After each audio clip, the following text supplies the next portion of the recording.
So I get asked sometimes the art of prepping. Why would you spend $65 for a Spyderco Delica 4? I mean, seriously, really? I mean, what's the difference really between that and a 99 cents pocket knife that looks just like it, man? I mean, like, really? Why would you want to buy the Delica when you can buy 65 or more of these awesome Chinese clones? Well, I think that that individual has a valid point. I mean, there's a lot there, obviously, but obviously, some people have never had good knives and they don't know what they're even missing. Years ago, I used to actually have a small business and sewed knives. And within that cutlery shop, I really realized that there is some crappy knives out there. We don't have to even mention all of them, but I will say though that these Maxim knives, good God, these are very poor. And so this is a Maxim SK7475. And I think they actually retail closer to like maybe $7.95 or something like that, than $10 range, but basically between $7 and $10, just to kind of be conservative here, just to include all of that information. And as a wholesaler, I was able to obtain these typically for around $1, literally. And you can see the similarities, and you can see how they were trying to copy the Delica. One of the top knives that are made by Spyderco. The handle is a little bit different contour, and even where the middle lockback is just placed a little bit higher here than on the Delica. The Spidey hoe is replaced with this oval. You can still somewhat open the knife, not with ease, but not relatively difficult either. This is reminiscent, though, a little bit of, and it might even be a little bit closer copy to the Salt 1 than this Delica 4, because it not only doesn't have any liners inside here, which is more reminiscent of the Salt, the H1 Salt, but I think that the handle is a little bit more Salt-like, the Salt 1.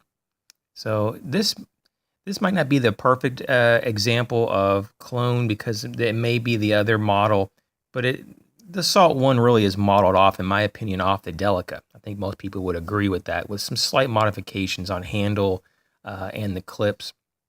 So if we turn this over, we'll see that obviously with the Delica 4, you have 4 positions to put the clip, and you only have one with this Maxim.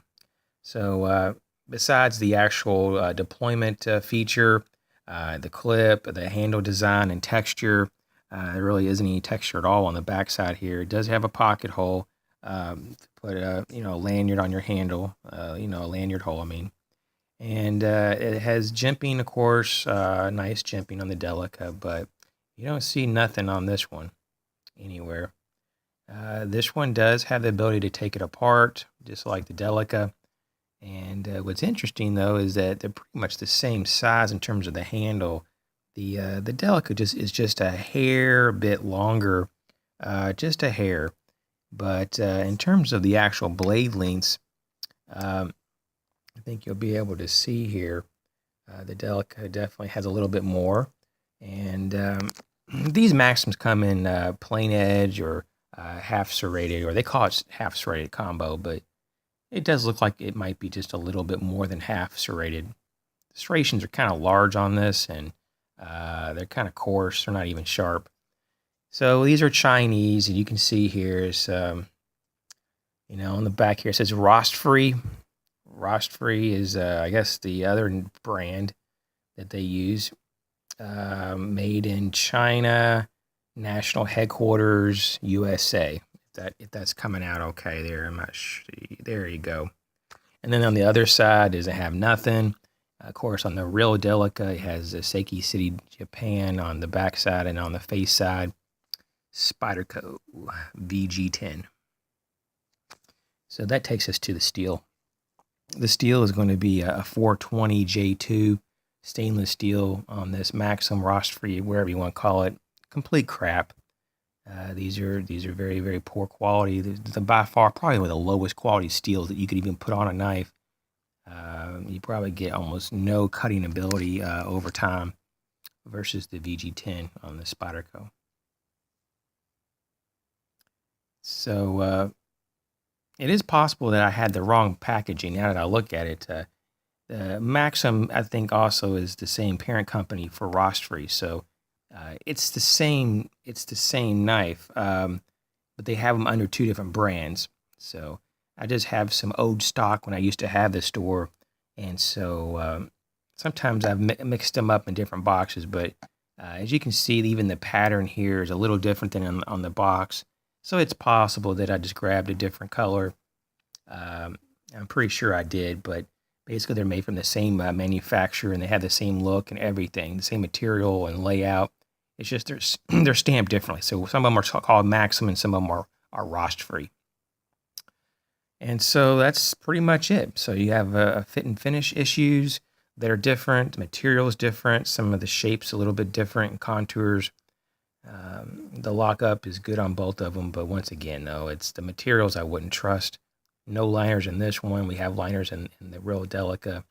And, that's pretty much all I was going to say, is that there's a reason and there's a difference. Just even looking at them, you can tell the difference. I mean, look at even the texturing on the handle. For a $1 knife, this is what you're going to get versus a bitextural grip pattern. You can really feel the grip. You don't feel nothing on here. It's so smooth on the craft knife. So is this even worth $1? If that's all you had and you just wanted to have a throwaway knife, just an easy, quick utility knife that if it fell out of your toolbox, you don't care, maybe so. I'd probably go with the plain edge. That would be a better option. And so these come in different colors, these knockoffs, and different blade configurations as well. And so just want to let you know, I don't know if you see these around. Typically, you don't see these very much, thank God. But sometimes at flea markets and on eBay, you will. So just kind of watch out for these. These have these little like hollow ground type of blades. Different though than these, of course, come in either saber ground or this full flat ground, which you have in front of you. Much better type of blade design. Of course, these Delicas also have more of like that leaf shape, and these don't. They just don't have a very good layout. There's not really a thumb ramp per se. It's just kind of like this piece. It's just slippery, not good. So overall, you really do get what you what you pay for. Are the Delicas with Spyderco becoming a little bit overpriced? Yes. Even just a few years ago on Amazon, you could get, something like this for between $42 to $45. And now they're $65 to $85, depending on what models. And personally, I think they're just they're getting too expensive. If anything, they should be coming down in price because the steels are getting even better and better. And they're still using the same steel for the majority of these, the VG10. So I don't know if it's just the cost, or there's more greed on the side of Spyderco, or if there's just more markup now, or I don't know. But I won't be buying pretty much very many more Spydercos, mainly because of cost, and because I already have quite a few. But I will be picking up a Salt one probably in the future. I'm looking at the all black version with the full shredded Spidey edge. I have decided I'm going to get that. Probably between now and the end of the year. I don't have any money right now, but between now and the end of the year, whenever money just kind of comes in, I'll be able to set that aside and try to save up for it. Those are very expensive. The H1 salt blades in any configuration, they're very expensive. And so I just want to at least have one in my collection of the H1 salts or H1 blades in period. And then I'll be satisfied with that. So thanks again for watching all these videos and all these cool comments. I'd love to to hear your ideas about what makes blades worth more money, from the obvious that I just talked about.